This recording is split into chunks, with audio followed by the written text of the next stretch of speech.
Hey,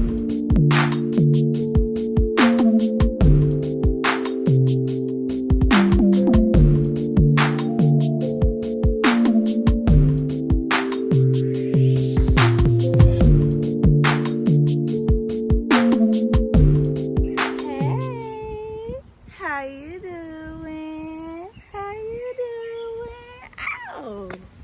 As y'all can see, we're enjoying the beautiful outside today.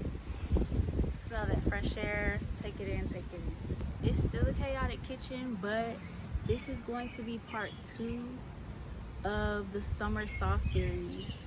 So we're gonna be putting some chicken on the grill, and I decided I wanted to do a really peculiar and different type of sauce today. It's a soft play on barbecue sauce, but it has a fruity twist to it.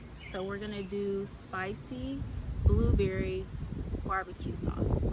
Okay, stick with me now, stick with me. This is something that honestly, I don't know where it came from. My uncle gave me a bag of blueberries that he grew, and I have them in the freezer, so I'm like, I don't know what I'm gonna do with all these blueberries, but I found a use for them. I decided that I was gonna use those blueberries and put it in a sauce. Love a good fruity sauce with a nice kick to it, okay? Before we go any further, y'all already know what I need from you. Stop, go like this video, go comment under this video, and then I need you to go subscribe to my channel. If y'all want to see more of the summer sauce series and other recipes that I'm going to be doing, make sure you subscribe, make sure you turn on those post notifications, and keep up with your girl. Also, make sure you follow me on Instagram, and make sure you follow me on TikTok, which is also the same as my Instagram, but like I say, I'm gonna keep putting it right here. Okay, let's get down to it. I know y'all probably hungry. I know I am. So let's go.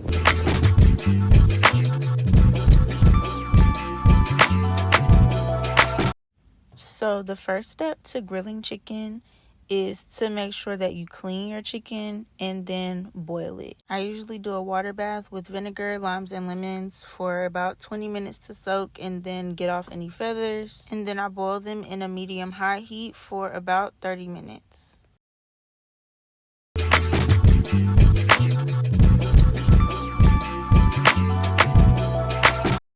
So making the sauce was pretty easy. I've never made barbecue sauce before, so this was pretty fun. So I started with half a yellow onion. I really wanted a red onion, but I couldn't find any good ones, and I don't really like onions anyway, so I'm gonna be honest, I can't tell if the red or the yellow onion would have been best. I do feel like a yellow onion gives more of a tang and like a more savory flavor, and a red onion gives more of a sweet. So I feel like this was a good addition considering it was a little bit more acidic, and I felt like the blueberries really brought out the sweetness anyway. So if I did it again, I would try it with the red onion, but I think I really do like the yellow. So I chopped up about 4 cloves of garlic really fine, and I also did a jalapeno. One jalapeno was not spicy. Like, I think it could have used a little bit more spice. I'm really not a spice girl like that, so I was really surprised.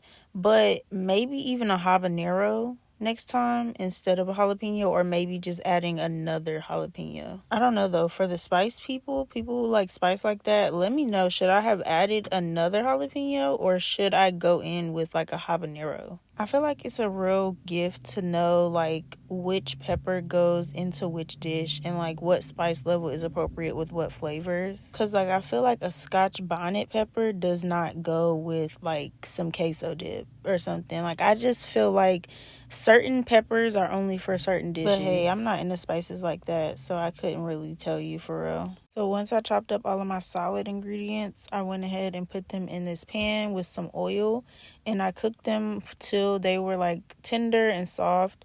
So probably about 5 to 10 minutes on a 5 medium heat. Once these were nice and fragrant and soft, I made sure that I cut my heat up to a 6.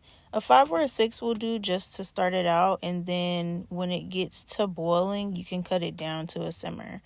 But I went in with a cup of blueberries, a fourth cup of ketchup, and some Worcestershire sauce. Now, when I get the pouring stuff, I can't tell you a measurement on it, but I did a little bit of Worcestershire sauce, some apple cider vinegar, a third cup of brown sugar, some salt, paprika, and some black pepper. And I mixed all of those ingredients together until I could tell that they were all incorporated pretty well. Like I said before, I let them get to a soft boil for about 7 minutes. And then once I could tell that everything was pretty well marinated and acquainted, I cut it down to a low simmer for about 30 to 40 minutes so that my sauce can thicken.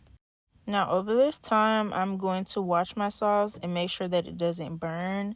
And I'm also going to stir it every few minutes so that it doesn't stick to the pan. After about 20 minutes, I went in for a taste test just to see if it needed anything before it really got ruined. My goal palette for this sauce was something, of course, fruity and fresh, but I also wanted to incorporate the real, like, vinegary and kind of like rugged barbecue taste. I think that next time I make it, I would probably use a tomato paste instead of a ketchup base, just so that the twang only comes from like the vinegar instead of also the acidity of the ketchup.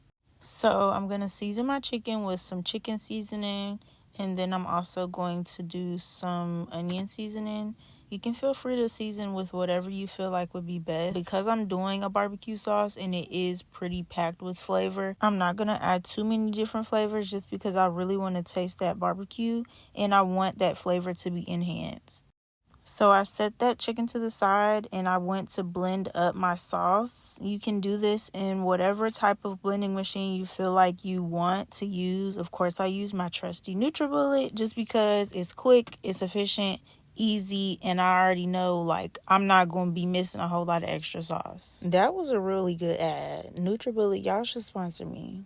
Okay, so I blended this until it was really fine because I want a really smooth and seamless sauce. Also, another reason why I like using the NutriBullet for sauce is because if you want it to pulsate to give like a little chunkier sauce, you can do that instead of like holding it for a really fine blend. Now, I did not realize that it was going to be this thick, but to loosen it up, I would have added it back to my saucepan for 2 to 3 minutes on a low heat with either some water or some chicken broth just to loosen it up, not to get it too thin. And for storing this, I would put it either in the fridge for 2 to 3 days covered or in the freezer for up to 2 months. So once I have the sauce to my preferred thickness, I'm going to lather it onto the chicken as like a marinade. It would have been a little bit easier had it been looser also, but like I said, I didn't think about it till later. Also, if the sauce had been a little cooler, I would have poured it directly on the chicken and then just went in with a glove mixing it by hand, but it was too hot, so I just lathered it on and I did a couple of coats and then put it to the side until it was time to grill.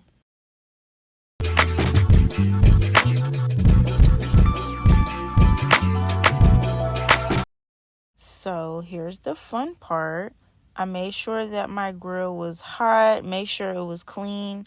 I wiped it down with an onion as well as the grill brush. So I put the onion remnants inside with the charcoal. I let those heat up for a good 30 minutes because I don't want to go putting no food on a cold grill. It won't do me no good that way. So I put my wings up there once my grill was smoking and I let them sit for probably about 20 minutes. And then I gave them a nice flip. I did have some uneven heat distribution, so that's why one of them looks burnt and the other one looks like it hadn't even been cooked. But that's okay. I let them sit up there after I flipped them for probably about another 20 to 30 minutes. Just because I like my meat dark. We already know this, guys. That's not anything new. Yeah, baby. That's it right there. So now my wings are ready to eat. Okay, they're nice, toasted, and scrumptious. I'm going to lather them down with some more blueberry sauce on both sides and make sure that the grill can also hit that sauce one more time. Look at there. I just had to show y'all. The camera wasn't focusing, but the content was there, okay? Editing this is making me even hungrier. I hope y'all can't hear my stomach. So once that sauce got smoky on both sides, I went ahead and put them in a pan. And now it's time to eat. If I had to remake these, I would probably pair them with some grilled corn, because you can't go wrong with no corn. I ate them with some broccoli today, but these will also go really, really good with some mac and cheese. Look, I told y'all I was hungry. I'm just naming stuff now. There is nothing in the world like a fresh chicken wing fresh off the grill. Like, look at that sauce glimmering in the light, please. Okay, let's get the taste test.